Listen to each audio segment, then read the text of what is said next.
Welcome. Today in history, December 29th, holds some fascinating moments. In 1911, the first issue of the New York Tribune was published, a significant step in American journalism. Fast forward to 1937, and the Irish Free State was officially renamed Éire, marking a pivotal moment in Irish national identity.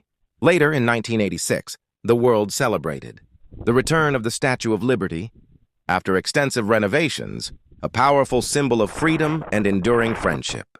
These events, big and small, remind us of the rich tapestry of human experience and progress. Thank you for joining us for this glimpse into the past.